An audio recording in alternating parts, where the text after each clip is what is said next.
자, 이제 다 함께 찬송가 215장 1절, 2절 부르시면서 준비하신 예물 하나님께 봉헌하시겠습니다.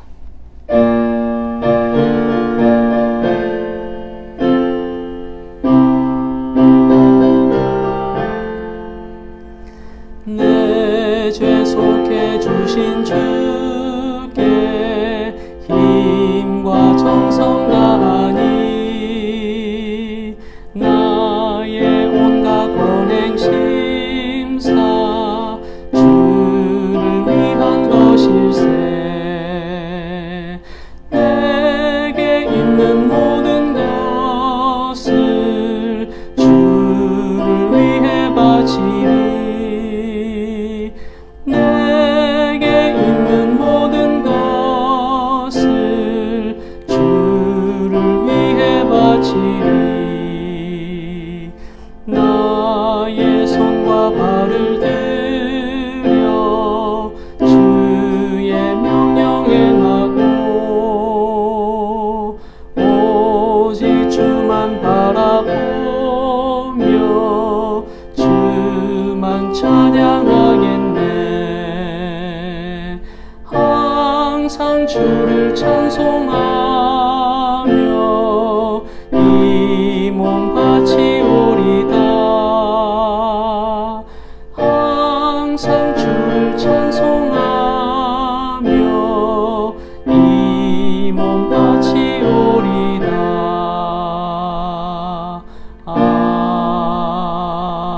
아멘.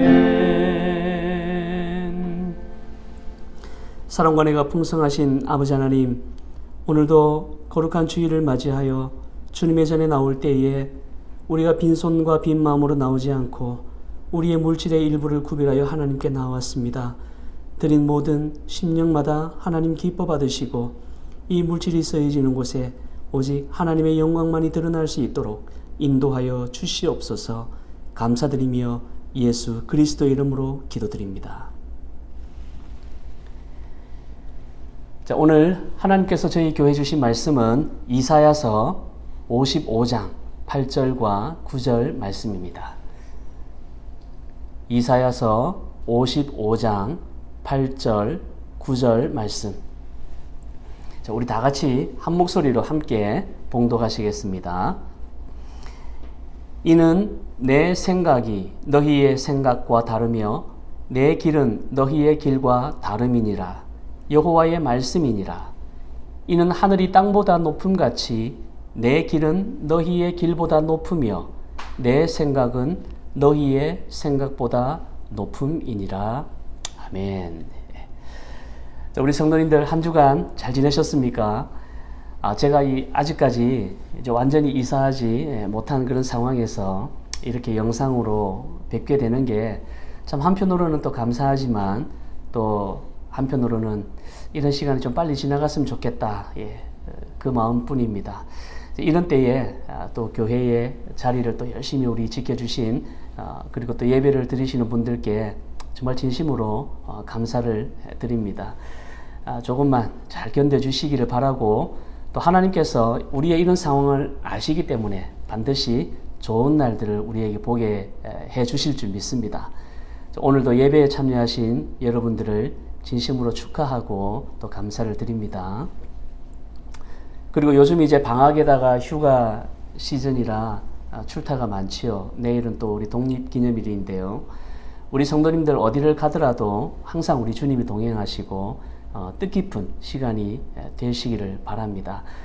그래서 특별히 안전과 건강을 위해서 우리 함께 기도해 주시기 바랍니다. 계속해서 저희 가정을 위해서 기도해 주실 때에 이제 이곳 생활 잘 이제 정리되고 이사 날도 차질 없이 잘 진행이 되어서 8월 12일 날 안전하게 잘 입주할 수 있도록 이사에 필요한 모든 과정이 은혜롭게 잘 진행될 수 있도록 이것을 위해서 우리 성도님들 계속해서 기도해 주시기 바랍니다. 마지막으로 하나님께서 특별히 우리 교회와 우리 성도님들 가정을 지켜 주실 것을 우리 기도합시다. 이런 때에 더욱 우리가 한마음이 되어서 서로를 위해서 격려하고 기도하고 사랑할 수 있도록, 그래서 우리 교회와 성도님들 가정을 하나님께서 지켜달라고 우리 특별히 기도해 주시기 바랍니다. 자, 이제 말씀을 나누겠습니다. 이런 얘기가 있어요. 미국 사람과 중국 사람의 다른 점에 대해서 재미있는 일화가 하나 있는데, 이제 큰 산이 있을 때에 산에서 이제 터널을 뚫을 때에 이렇게 뚫는다고 합니다. 미국 사람은 산 이쪽에서 저쪽을 이제 굴을 뚫잖아요. 예, 뚫기 전에 이제 정확하게 계산을 해서 한치의 오차도 없이 이제 양쪽으로 이제 굴을 파서 가다가 만에 하나 이게 오차가 생겨서 빗나갈 경우에는 미국 사람들은 이것을 처음부터 다시 모든 공사를 중단시키고 처음부터 다시 재서 터널을 뚫는다고 그래요. 그래서 완벽한 하나의 터널이 나오기까지 아주 만약에 좀 잘못되면 다시 터널을 뚫는 한이 있더라도 아주 완벽하게 터널을 하나를 만든다는 거죠.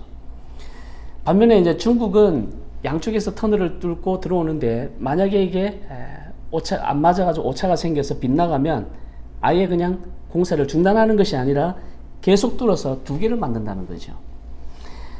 뭐 실제로 그렇겠습니까만은 문화 차이에 따른 사고방식이 얼마나 다른가를 사실은 동양과 서양의 대조적인 그런 면들을 잘 보여주는 그런 예화라고 할 수가 있습니다. 미국 사람들이 볼 때에 계획하지도 않았던 터널을 뚫는다는 것은 상상할 수 없는 그런 일이고, 또 중국 사람들이 볼 때에 아니 그까지 다 해놓고 뭐 굳이 그럴 기회는 그냥 아예 두 개를 만들지 왜 또 다시 처음부터 하느냐, 융통성 없는 그런 미국 사람들을 이해하지 못한다는 것이죠. 생각의 차이가 너무나도 다르다는 것을 극명하게 보여주는 예입니다. 우리 남자와 여자만 보더라도 뭐 이게 얼마나 다른지 우리가 알 수 있지요. 무슨 일이 생기면 여자분들은 어때요? 바로 감정 표현이 나오고, 그리고 또 그거를 바로 이제 말로 풀지요. 어떤 일이 생기면은 그냥 미주알 고주알 아는 사람들한테 다 이야기해가지고 그렇게 해서 문제를 풀어 나간다고 합니다. 그런데 남자는 전혀 다르죠. 무슨 문제가 생기면 대체적으로 그것에 대해서 감정 표현도 잘 안 할 뿐더러 뭐 그걸 가지고 이러쿵저러쿵 말도 잘 하지 않습니다. 이런 현상을 두고 세계적인 상담 심리학자인 폴 트루니에라는 학자가 있는데 이렇게 이야기를 했어요. 어떤 문제가 터지면 남자들은 동굴로 들어간다라는 그런 표현을 썼습니다. 동굴로 들어간다. 동굴과 같은 자신만 혼자만의 시간, 이 혼자만의 시간을 가지면서 남자들은 해결한다는 거죠. 그리고 해결이 되면 동굴에서 나온다는 거예요. 그러니까 해결되지 않으면 계속해서 혼자 있는다는 거죠. 남자는 해결책을 찾기 전까지는 감정도 잘 드러내지 않고 말도 잘 하지 않는다는 것입니다. 그게 남자의 보편적인 그런 습성이라는 거죠. 반면에 여자들은 말을 하면서 막 해결책을 찾아 나가죠. 친정 부모나 그리고 친구에게 계속 전화를 해서 처음부터 끝까지 다 이 얘기를 자세하게 다 합니다. 심리적으로 여자분들은 이렇게 얘기를 통해서, 말을 통해서 마음의 평안을 찾는다고 그래요. 그리고 또 실제적으로 그렇게 여자분들이 말을 하기 때문에 사실은 문제 해결하는 경우가 더 많다고 합니다. 이런 문제 해결에 대해서도 남자와 여자는 참 생각이 많이 다르죠. 특히 이제 운전을 하다 보면 정확하게 또 드러나는 것 같아요. 운전하다가 어디를 이제 가야 되는데 뭐 길을 잃거나 뭐 어디 찾다가 찾지를 못하면 남자들은 어때요? 계속 찾을 때까지 그냥 뺑뺑 돌잖아요. 찾을 때까지 계속 돕니다. 뭐 자존심인지 몰라도 아무튼 뭐 이렇게 계속 찾아요. 찾을 때까지. 그런데 만약에 옆에 이제 아내가 타고 있으면 아내는 어떻게 반응합니까? 만약에 어디 길을 조금이라도 잃거나 뭐를 조금이라도 찾지 못하면 바로 그 순간에 어디 가서 물어보자고 그러죠. 어디 가서 당장 물어보자고 그렇게 합니다. 근데 남자들은 계속해서 찾을 때까지 그냥 도는 거죠. 결국에는 뭐 남자들이 찾다가 못 찾으면 이제 결국에 가스스테이션이나 이런 데 가서 결국에 묻게 되지요. 뭐 저만 그런지 모르겠지만 아무튼 남자들은 좀 그런 경향이 있는 것 같아요. 제가 이 얘기를 해보다 보면. 또 이제 남자와 여자가 싸우다 보면 여자들은 보통 그래요. 절대로 용서하지 못한다 해놓고 결국에 용서하는 게 여자지요. 근데 남자들은 알았어 내가 다 용서할게 그러면서 용서하지 않는 게 또 남자라고 합니다. 그래서 이제 상담 전문가인 존 그레이라는 박사는 이런 책을 썼죠. 화성에서 온 남자, 금성에서 온 여자. 화성과 금성만큼이나 남자와 여자는 정말 다르다는 거예요. 정말 다르다. 아마 이 책을 많은 분들이 아마 읽어보셨을 겁니다. 부부가 한 집에 살아도 정말 화성과 금성처럼 너무나도 멀고 다르다는 것이에요. 모두 공감하는 부분이 아닐까 싶은데요. 그렇기 때문에 이러한 남녀 간의 차이를 알고 부부 간에도 이러한 차이를 알고 안다면 사실 좀 도움이 되겠죠. 동양과 서양의 생각하는 방식이 다르고 문화도 다르고 남자와 여자가 생각하는 방식이 전혀 다르듯이 마찬가지로 우리 또한 하나님께서 우리를 창조하실 때 똑같이 창조하지는 않으셨다는 거예요. 물론 하나님의 형상으로 만드시기는 만드셨지만 결국에 하나님과 우리 인간과의 어쩔 수 없는 그런 다름이 있다는 것이죠. 그거를 우리가 인정하고 그래서 그 다름을 존중할 수 있다면 아마 우리 부부 사이도 그렇고 또 우리가 서로 공동체에서도 그 다름을 서로 인정하고 이해할 수만 있다면 좀 더 우리가 어떻게 보면 좀 화평을 누리면서 살 수 있지 않을까 저는 그렇게 봅니다. 우리 은혜교회 성도님들은 부부간이랄지 또 우리 성도들간이랄지 서로 다름을 인정하고 존중함으로써 주님 안에서 화평을 우리 누릴 수 있기를 간절히 바랍니다. 사람 사이에도 이렇게 정말 다름을 인정하고 이해하고 존중한다면 이렇게 훨씬 나아지고 정말 그 하루하루 살아가는 것이 좀 더 기쁘게 살아갈 수가 있는데 또 화평하게 공존하면서 살아갈 수가 있는데 하물며 우리 하나님과 다름을 알고 인정하고 존중할 수 있다면 우리 신앙생활도 좀 더 기쁨과 자유함을 누리면서 살아갈 수 있지 않을까 그렇게 저는 확신하거든요. 문제는 우리가 그 다름을 이해하고 인정하지 않는 데서 이제 사실은 문제가 생기는 것입니다. 부부간에도 마찬가지잖아요. 서로 다르다는 것을 인정하지 못하면 싸움이 생기고 다툼이 생기고 갈등이 생기는 거죠. 모든 관계가 다 그런 것입니다. 하나님과의 관계도 마찬가지죠. 하나님과 내가 다르다는 것, 그거 인정하는 것. 그 인정하는 것에서부터 사실은 내가 진정한 이제 자유를 누리고 기쁨을 누릴 수 있다는 것이에요. 그런데 우리가 정말 알아야 될 것은 다르긴 다르다는 것입니다.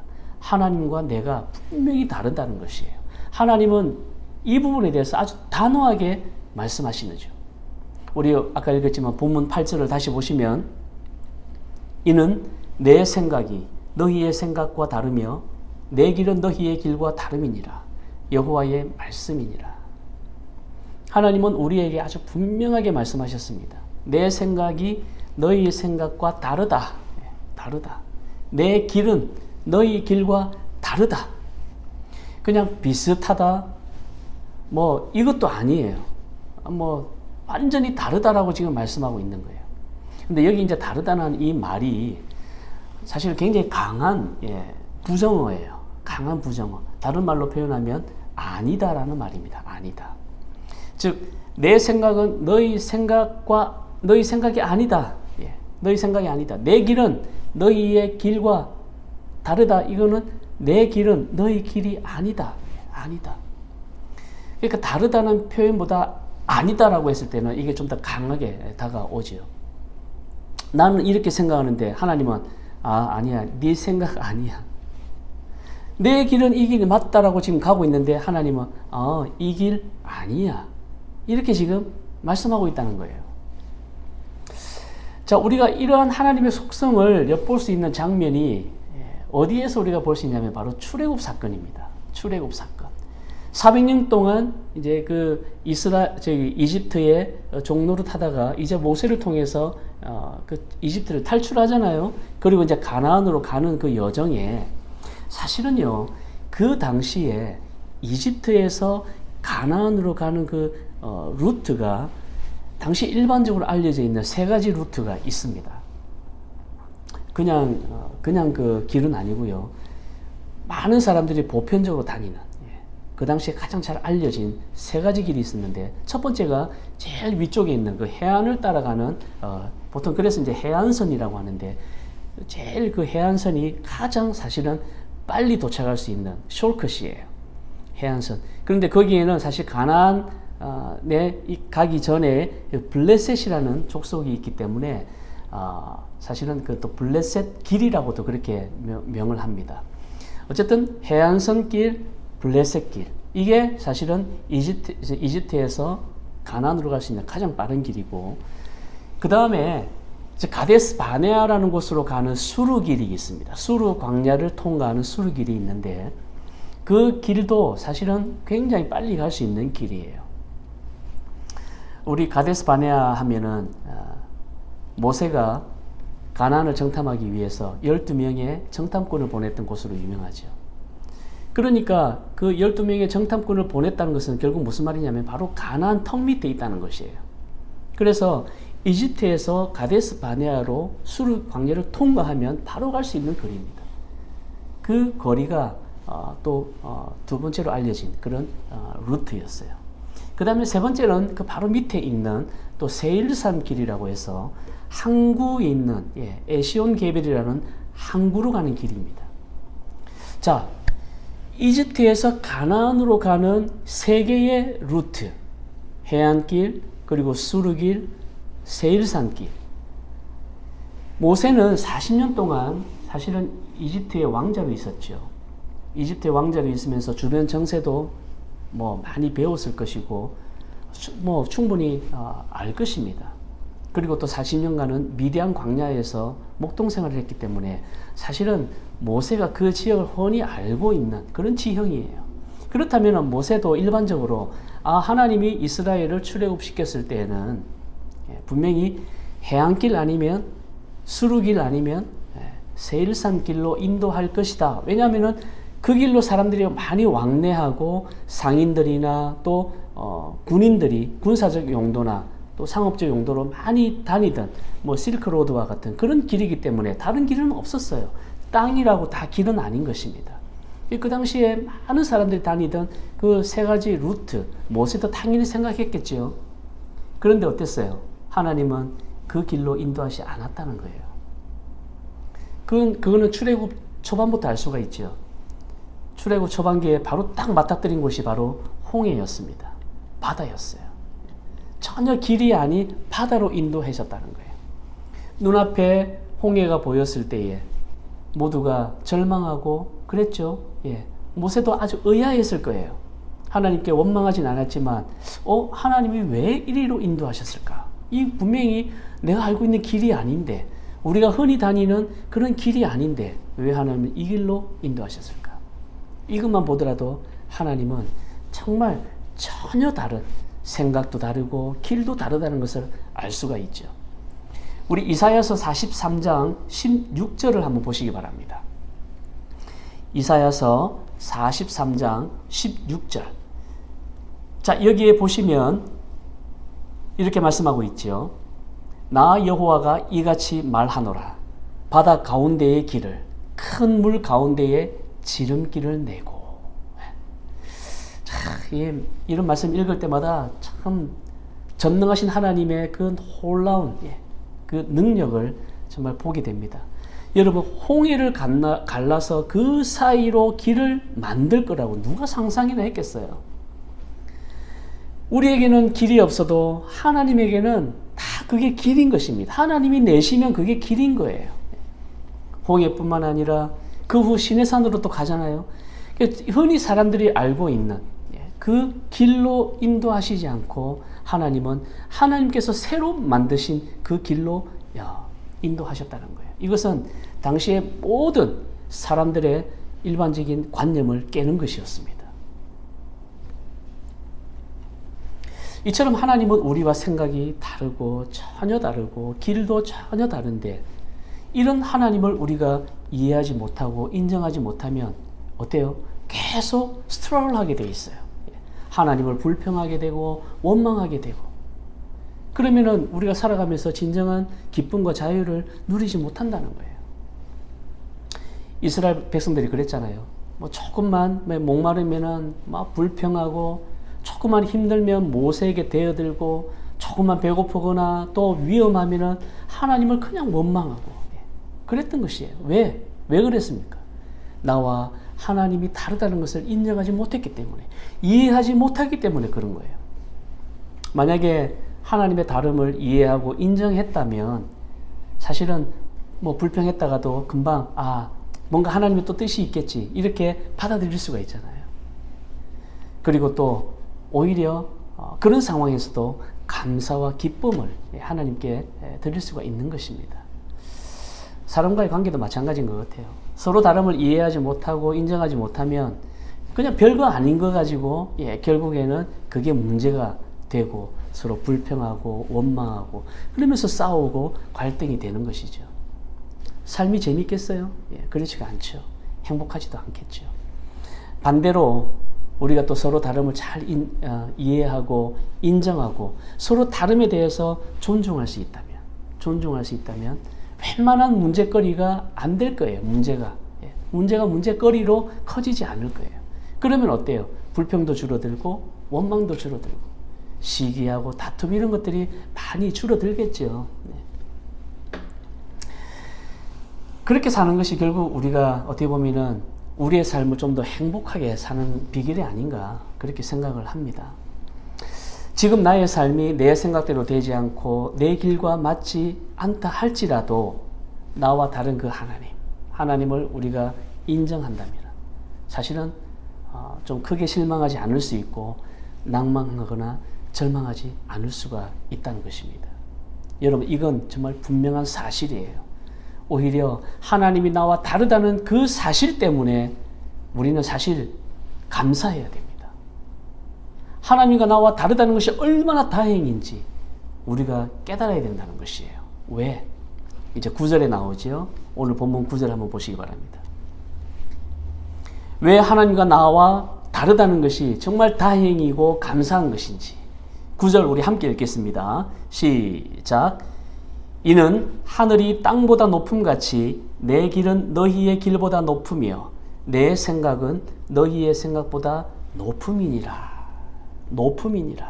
바로 이것이에요. 서양과 동양의 생각과 문화의 차이, 남자와 여자의 차이, 그리고 우리가 서로 다르다는 이것은 누가 옳고 그르면 문제가 아니에요. 다르다고 해서 내가 옳고 너가 아니다. 사실 이런 것 때문에 갈등이 생기잖아요. 우리 서로의 다름은 옳고 그름의 문제가 아니라는 것이에요. 그래서 사실은 더더욱 서로에 대한 이해와 존중이 필요한 것이죠. 그런데 하나님에 대한 것만큼은 옳고 그름의 문제라는 것입니다. 옳고 그름의 문제라는 것이에요. 하나님이 우리와 다르다는 것은 전적으로 옳고 그름의 문제입니다. 무슨 말이냐면 어떤 생각이든 어떤 길이든 항상 하나님이 옳다는 것이에요. 믿으십니까? 하나님이 옳다는 것. 우리 머릿속에 우리 가슴에 이것이 정확하게 새겨져 있어야 됩니다. 첫째는 하나님과 나와 다르다. 그걸 우리가 분명히 이해하고 인정해야 되고, 두 번째, 내 생각은 틀리고 하나님 생각이 맞다. 여러분, 이거 인정해야 됩니다. 한번 따라해 볼까요?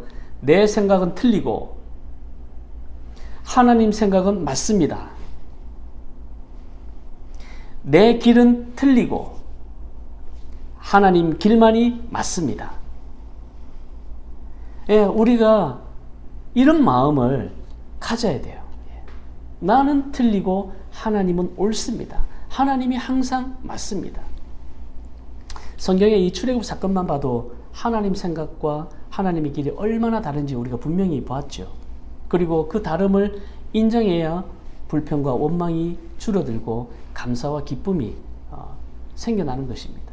그러면 같은 광야 생활이라도 아마 더 여유롭고 더 즐겁고 기쁜 그런 생활이 될 수가 있는 것이죠. 그런데 사실 나와 하나님과 다름을 이해하고 인정해야 되는 궁극적인 원인이 뭐냐? 바로 하나님이 항상 옳기 때문에 그렇다는 거예요. 하나님이 항상 옳기 때문에 우리는 하나님과 나와 다름을 이해하고 인정할 수밖에 없다는 것입니다. 그리고 그 다름을 인정하는 것이 곧 내가 사는 길이라는 거죠. 내가 삶에서 승리하는 길이라는 거죠.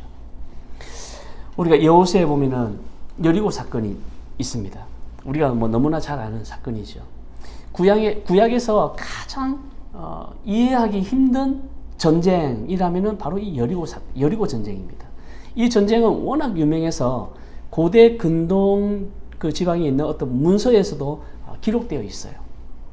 그 견고한 여리고 성을 무너뜨리기 위해서 전쟁을 하는데 여러분 전략이 뭐냐? 군사 전략이 뭐냐? 친밀한 계획과 전략이 뭐냐? 사실은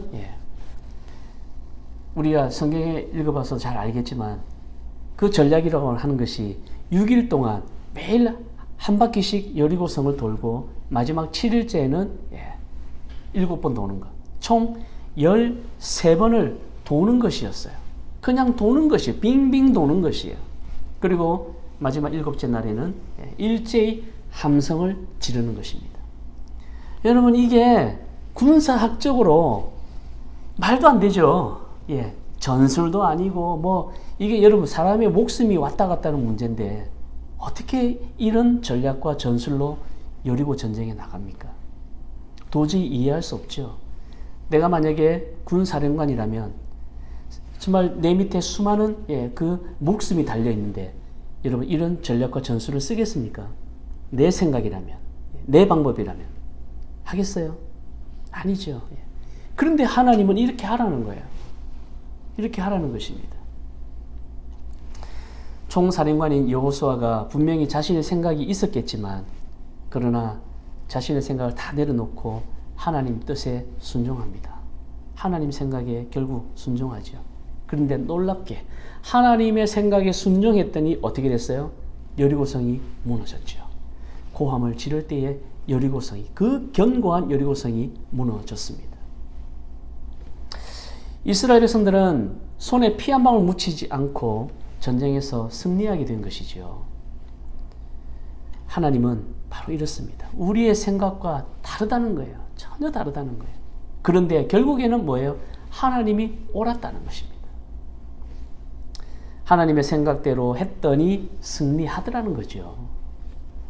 이것은 이 땅에 하나님을 믿고 살아가는 오늘날 우리들에게 아주 중요한 원리를 주고 있습니다. 뭐냐? 하나님과 내 생각이 맞지 않을 때는 하나님의 뜻에 따르라는 거예요. 믿습니까? 하나님과 내 생각이 맞지 않을 때는 무조건 하나님의 뜻에 따르라. 근데 문제는 이 간단한 원리가 우리 실생활에서 사실 적용이 안 된다는 게 이제 문제죠. 우리가 참 어떤 문제에 대해서 실험하고 이게 내 생각과 내 뜻대로 안 될 때에 그리고 내가 원하는 그런 길로 가지 않을 때에 우리는 이렇게 생각할 수 있어요. 지금 내가 마치 여리고성을 무의미하게 빙빙 맴도는 것처럼 내가 지금 뭐 하고 있는 건가? 이런 생각이 참 들 때가 많이 있습니다. 이게 과연 하나님 뜻에 맞나? 아무리 내가 생각해봐도 이게 합리적이고 이게 더 맞는데 왜 하나님 자꾸 이런 쪽으로 가게 하실까? 그럴 때 우리는 성을 그냥 빙빙 맴도는 것 같은 그런 느낌을 가질 때가 참 많다는 것이죠. 그러나 우리가 꼭 기억해야 됩니다. 내 생각을 버리고 하나님의 뜻에 순종하면 하나님은 정말 반드시 여리고 성 같은 그런 난공불락의 문제들과 어려움들은 우리 앞에서 모래성처럼 무너지는 그런 역사가 일어날 줄로 믿습니다. 얼마나 내가 순종할 수 있느냐. 때로는 얼토당토 않는 그런 명령이 떨어지더라도 이게 하나님의 생각이라면 순종하겠습니다. 그렇게 순종하면은 우리 앞에 거대한 여리고 성은 반드시 무너지게 되어 있다는 것이에요. 그걸 믿으시기를 바랍니다. 또 신약에 보면은 우리가 또 잘 아는 이런 이야기가 있어요. 밤새도록 그 물고기를 잡지 못하고 허탕치고 이제 빈 배로 돌아오는 베드로를 향해서 뭐라고 했어요? 우리 예수님이 더 깊은 데로 가서 그물을 내리라. 더 깊은 데로 가라고 이야기하죠. 베드로 입장, 평생을 그래도 어부로 살은 베드로 입장에서 볼 때에 자기가 밤새도록 고기 잡지 못하고 빈배로 왔을 때는 오늘은 아니다. 뭐 물고기가 늘 그 자리에 있는 것은 아니니까 자기의 경험상 오늘은 그냥 돌아오는 것이 더 맞다. 그렇게 생각을 하고 돌아왔던 거예요. 지금은 나가봤자 아무 소용없다. 경험을 통해 수십 년의 그 경험을 통해서 아는 거죠. 자, 그런데 예수님이 더 깊은 데로 가라고 했을 때에 베드로의 생각과 전면으로 충돌되죠. 부딪히죠. 그런데 베드로는 그때 뭐라고 이야기했냐면은 말씀에 의지하여 내가 그물을 내리리다. 자신은 어부이고 더군다나 예수님은 목수임에도 불구하고 베드로는 자신의 모든 것을 다 내려놓고 예수님의 말씀에 순종하죠. 말씀에 의지해서. 분명히 내 경험에 의지하면, 내 생각을 의지하면 지금 나가도 허탕인데, 그러나 말씀에 의지해서 나가겠습니다. 결론은 어땠죠? 말씀에 의지했더니 빈 배가 아니라, 빈 그물이 아니라 그물이 찢어질 정도로 많은 물고기를 잡고 돌아오죠. 바로 이겁니다. 내 생각과 내 경험을 의지하면 결국에는 내 생각을 벗어날 수가 없어요. 그런데 내 생각을 뛰어넘을 수 있는 것은 뭐냐? 오직 하나님의 말씀밖에 없다는 것이에요. 그 하나님의 말씀을 의지하고 순종하면 내가 상상할 수 없는 그런 놀라운 축복을, 은혜를 우리는 경험하게 된다는 것입니다. 그걸 우리가 알 수가 있죠. 우리가 꼭 기억합시다. 내 생각과 내 경험, 우리가 의지할 수 있는 건 이게 다라고 생각하지만 아니에요. 우리에게는 말씀이 있잖아요. 하나님의 말씀이 있지 않습니까? 하나님의 말씀을 내 경험과 내 생각보다 더 의지하게 되면 반드시 우리의 삶에 빈 그물이 아니라 정말 이 그물이 찢어지는 놀라운 축복을 우리들에게 주실 줄로 믿습니다. 뭐 이 외에도 뭐 나와 다른 하나님의 생각, 길, 그리고 그 하나님의 길과 생각을 따랐을 때 받는 은혜와 축복, 뭐 성경에는 수도 없이 많이 나와 있지요. 그런데 마지막으로 저의 한번 간증을 짧게 나누기를 원합니다. 저도 지금까지 살아오면서 내 생각과 하나님 생각이 너무 달라가지고 그렇게 막 스트럭을 한 적도 있고, 또 다르지만 또 내 생각을 포기하고 순종하고 하나님의 뜻을 따랐을 때에 받은 은혜와 축복 참 많이 있었는데, 제가 이것을 경험한 최초가 아마 제 기억으로는 군대 갈 때가 아닌가 생각이 듭니다. 제가 이제 군대 가기 전에 신학교에 있을 때에 저와 함께 자취했던 분이 계셨는데, 그분은 나중에 이제 러시아로 선교로 갔던 분입니다. 이제 그분이 이제 나이가 저보다 한참 많으신 분이고, 그랬는데, 이제 군 생활하면서 참 이제 여러 가지, 같이 자취 생활하면서 참 재미있게 잘 보냈는데, 하루는 이제 그런 이야기를 해요. 우리 보통 남자들은 뭐 군대 이야기 많이 합니다. 근데 그분은 이제 군대 갔다 오셨으니까 우리에게 군대 이야기를 참 많이 해주셨어요. 근데 결론은 뭐냐면 이겁니다. 절대로 강원도 철원은 가지 말라는 거예요. 강원도 철원은 자기가 너무 군생활 해보니까 춥고 너무 고생을 해가지고 그 고생한 기억밖에 없으니까 이제 저에게 이제 곧 군대를 가야 되니까 야, 지금부터 기도해서 강원도 철원 가지 말게 해달라고 하나님께 한번 열심히 기도해보라고 이제 그렇게 얘기를 해주셨죠. 뭐 저는 뭐 아무것도 모르니까 고지 이제 그 선배님의 말을 듣고 강원도 철원 가면은 정말 고생하고 죽는 곳이구나. 그렇게 딱 생각을 하고 그때부터 저는 정말 열심히 제 기도의 목록 제일 위에 이제 곧 군대 갈 텐데 내가 군대 가면 강원도 철원은 가지 말게 해주세요. 이제 그렇게 기도를 했지요. 열심히 기도했습니다. 이제 그렇게 1년 동안 이제 기도하고 난 뒤에 드디어 이제 논산훈련소에 이제 입대를 했는데, 저는 그 힘든 훈련을 받으면서도요, 정말 저는 기도를 놓지 않았어요. 하나님, 꼭 강원도 철원은 안 됩니다. 예, 제가 계속 이제 그 기도를 했던 거죠. 다른 데는 다 좋아도, 예, 뭐, 한국에 얼마나 군대가 많아요. 예, 그렇지만 철원만 빼고 하나님 다른 데 다 좋으니까 철원만은 보내주지 마세요. 이제 그렇게 기도를 계속 했습니다. 자, 그렇게 논산에서 또 훈련이 끝나고, 이제 저는 또 후반기 교육이라고 해서 이제 운전 교육을 또 12주 동안 가평이라는 곳에서 또 받았습니다. 저는 또 그곳에서도 열심히 이제 기도했어요. 틈만 나면 아무튼 저는 하나님 말씀 읽으면서 기도했거든요. 그러면서 그 기도의 제목 중에 제일 첫 번째가 하나님 철원 아시죠? 예. 계속 이제 하나님께 철원을 이제 주입을 시켰던 거죠. 뭐 확률적으로나 사실 보면 뭐 철원으로 배치될 확률이 참 적죠. 왜냐하면 그 철원 빼고 다른 데 다니까 얼마나 확률적으로도 철원 뭐 오히려 가는 게 더 신기할 정도죠. 자, 그렇게 이제 12주 후반기 교육이 끝나고 이제 드디어 이제 2년 반을 이제 본격적으로 생활하게 될 그 진짜 부대로 이제 가게 되는데, 그 배치 받는 날 연병장이 이제 그 훈련생들을 데려가기 위해서 이제 군용 트럭들이 쫙 대기하고 있습니다. 그래서 이름 부르면 이제 호명하는 그 번호에 타야 돼요. 트럭에 타야 됩니다. 그러면 이제 그 훈련병들이 모이면 이제 트럭이 하나씩 이제 빠져나가죠. 그러면 어디로 가는지 몰라요. 내가 철저하게 그 비밀로 붙여지기 때문에 도착해야 내가 어디에 왔는지 알 수가 있습니다. 그 쫙 많은 트럭, 그래서 이제 하나씩 다 빠져나가고, 저도 이제 이름을 호명할 때에 어느 트럭에 탁 올라탔죠. 그리고는 이제 한참을 달리는데, 저는 그래도 어디로 갈까 궁금은 했지만 마음에 뭐 불안하거나 이러진 않았어요. 왜냐하면 그동안 쌓아왔던 기도가 있었기 때문에.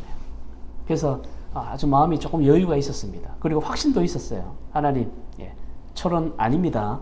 제가 이제 그렇게 계속 이제 기도하면서 이제 한 4시간 정도 달렸던 것 같아요. 깜깜한데 딱 도착했는데, 여러분 결국에 제가 철원으로 갔어요. 철원으로. 그렇게 내가 기도하고 하나님 제발 철원은 안 됩니다라고 했는데 결국에는 제가 철원으로 갔다는 거예요. 어떻게 알았냐면은 철원 들어가는 입구에 사람보다 큰 그 해골 모양의 뼈 모형이 딱 있습니다. 산을 언덕을 깎아가지고 거기 쫙 있어요. 그 굉장히 유명한 데인데 말로만 듣던 그 백골 부대가 그 철원에 있거든요. 거기를 지나간 거예요. 제가 그거를 보면서 순간 움찔했습니다. 야, 이게 철원 아닌가? 그러면서 결국 이제 그 부대에 내렸는데, 너희들 철원에 온 걸 축하한다. 이러면서 이제 저희들을 맞이하는 거예요. 저는 철원에 왔다 하는 제 눈을 의심했고, 내가 철원에 있다는 그 현실을 여러분 받아들이기가 참 힘들었습니다. 마치 하나님께서 하늘에서 저를 보고 비웃는 것 같았어요. 내가 그렇게 믿었던 하나님이 이럴 수가 있는가? 이때까지 그렇게 열심히 기도했는데 훈련받는 틈틈이 내 가슴에 있던 그 조그만 그 성경책 그걸 펴들고, 정말 그 훈련받는 그 시간 없는 그때도 제가 신약과 시편을 2번이나 읽었거든요.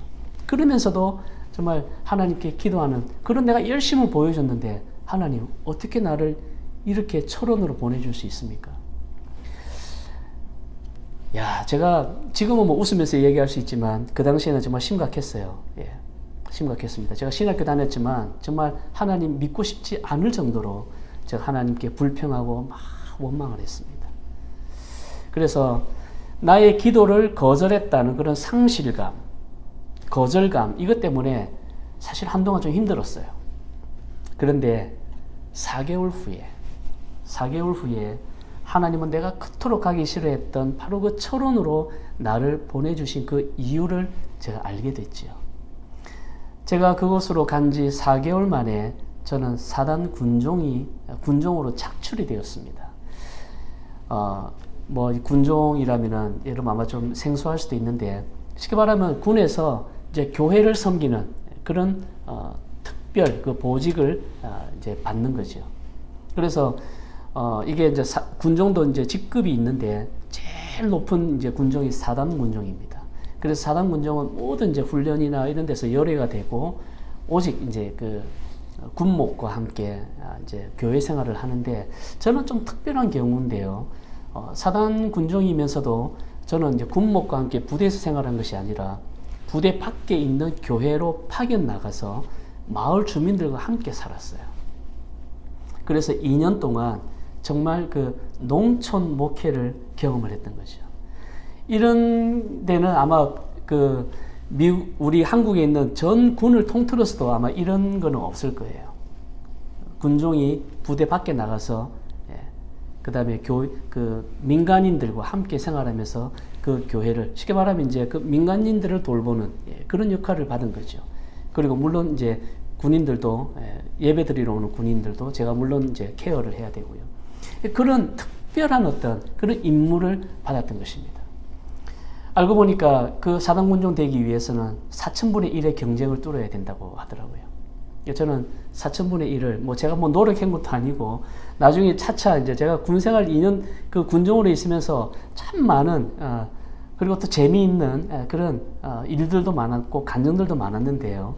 제가 이제 차차 여러분들과 나누기로 하고 어쨌든 2년 동안 저는 정말 하나님의 은혜로 제가 그런 특별한 그 군종으로 차출돼 가지고 농촌 목회를 경험하면서 정말 돈으로 살 수 없는 그런 놀라운 경험도 하고 또 거기서 받았던 그 은혜들이 얼마나 많은 줄 정말 그 값진 보석과도 같은 그런 은혜를 저는 경험을 했죠. 그리고 저는 바로 거기서 또 제대를 했습니다. 군생활 하지도 않고요. 그래서 제가 그 군종으로 있으면서 그 교회가 참 그 아름다운 조그맣지만 참 아름다운 교회였는데 그 첨탑 십자가를 바라보면서 제가 참 그런 생각을 참 많이 했어요. 야, 하나님은 정말 내 생각과 정말 다르구나. 내가 만약에 처럼 보내주지 마세요라고 해서 하나님이 그 기도를 들어주셨다면 내가 이런 경험을 할 수 있었을까? 그런데 하나님은 나를 이곳에 보내셔서 정말 돈으로 살 수 없는 이런 농촌 목회를 내가 경험하게 하시니까 참 이게 하나님 바로 이것 때문에 나를 보내셨구나. 그 생각하니까요 너무 감사하고 막 감격이 되는 거예요. 그래서 제가 참 거기서 첨탑 그 새벽에 첨탑을 보면서 하나님께 눈물로 기도하면서 감사했던 그런 날들이 참 많았던 그런 기억이 있습니다. 그때부터 사실 저는 설령 지금 이 길이 내가 원하는 길이 아닐지라도 하나님이 원하시면 분명히 여기에는 은혜와 축복이 있겠구나. 그런 어떤 믿음이 생겨나기 시작했던 것이죠. 왜냐하면 결국 그 길이 지금 당장에는 내가 아닌 것 같고 나에게는 손해보는 것 같은 그런 거지만 결국에는 하나님이 예비하신 축복의 길이고 내가 상상할 수 없는 그런 놀라운 하나님의 은혜를 경험하게 하기 위한 나만의 길이라는 것이죠. 그 하나님의 손길을 여러분 믿으시기를 바랍니다. 이는 내 생각이 너희의 생각과 다르며 내 길은 너희의 길과 다름이니라. 이는 하늘이 땅보다 높음같이 내 길은 너희의 길보다 높으며 내 생각은 너희의 생각보다 높음이니라. 사랑하는 우리 은혜의 침례교회 성도 여러분, 우리의 생각과 하나님의 생각 많이 다르죠. 달라도 너무 다릅니다. 얼마만큼? 하늘과 땅만큼. 이건 앞으로도 계속 그럴 거예요. 그런데 한 가지 분명한 것은 뭐냐? 언제나 하나님이 옳습니다. 언제나 하나님이 맞습니다. 그렇기 때문에 우리는 그 하나님의 생각을 인정하고 그 하나님의 길을 따라가야 될 줄로 믿습니다. 그게 바로 우리가 사는 길이고 우리가 승리하는 길이고 우리가 축복받는 길이라는 거예요. 오늘 하루도 우리가 살아가면서 내 생각과 다른 하나님의 음성이 또 내 마음과 다른 어떤 성령의 감동이 울린다면 들린다면 여러분 순종하시기 바랍니다. 내 경험과 내 방법을 자꾸 돌아보지 말고 하나님 말씀에 의지해서 순종하겠습니다. 그리고 그런 하나님의 음성이 들릴 때 그것을 축복의 사인으로 받으시기를 바랍니다. 그러면 그게 내가 사는 길이고 그게 내 가정이 사는 길이고 나의 모든 삶이 살아나는 것임을 여러분 꼭 기억하시고 나와 다른 하나님께 순종하시고 항복함으로써 나를 위해 예비하신 그런 하나님의 놀라운 은혜와 축복을 풍성하게 누리는 저와 여러분이 다 되시기를 주님 이름으로 축원드립니다. 기도하시겠습니다. 사랑과 은혜가 풍성하신 아버지 하나님, 내 생각과 다른 하나님으로 인해서 참으로 감사를 드립니다. 나와 다르기 때문에 그것이 얼마나 큰 다행인지요. 우리가 살아가면서 이 사실을 여러분 우리가 잊지 않도록 주님 도와주셔서 어떠한 상황이 닥칠지라도 하나님의 뜻에 내 뜻을 순종할 수 있는 믿음을 주시고 그러한 믿음의 결단을 통해 하나님의 놀라운 은혜와 축복을 풍성하게 경험하는 우리 모두가 될 수 있도록 인도하여 주시옵소서. 감사드리며 예수 그리스도의 이름으로 기도드립니다. 자, 이제 우리 다 같이 자리에 일어나셔서 우리 마지막 찬양 함께 부르시겠습니다.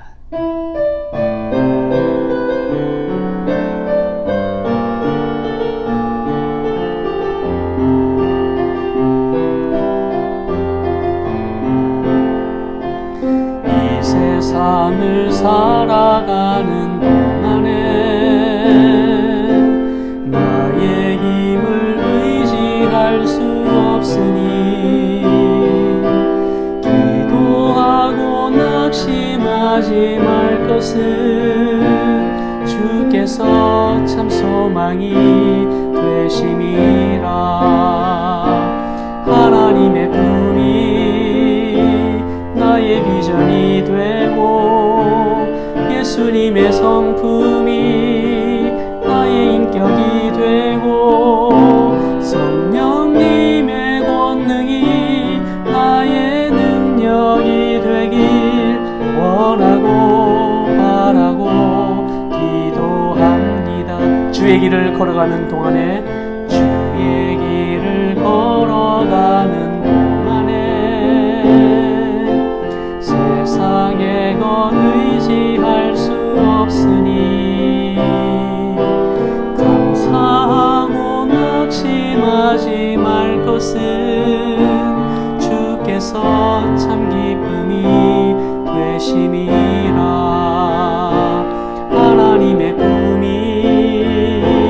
나의 비전이 되고 예수님의 성품이 나의 인격이 되고 성령님의 권능이 나의 능력이 되길 원하고 바라고 기도합니다. 하나님의 꿈이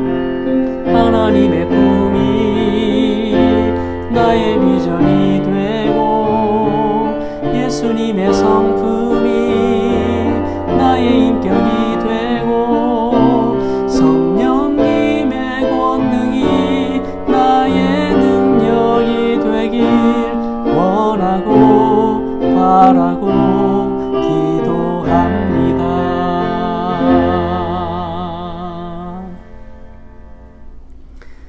이제는 우리 주 예수 그리스도의 은혜와 하나님의 크신 사랑과 성령님의 감화 감동 교통하심이 나와 다른 하나님을 인정하고 내 뜻을 하나님의 뜻에 온전히 순종함으로 하나님이 예비하신 놀라운 은혜와 축복을 삶 속에서 누리기를 소원하는 모든 심령과 가정과 그리고 우리 은혜 침례교회 위에 이제부터 영원토록 함께 하시기를 간절히 축원드리옵나이다.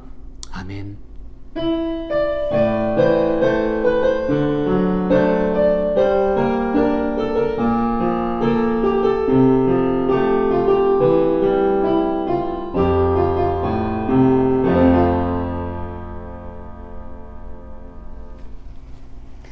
오늘도 예배 드리느라고 수고하셨습니다. 우리 모든 영광을 우리 하나님께 올려드립시다. 한 주간도 말씀과 기도로 승리합시다.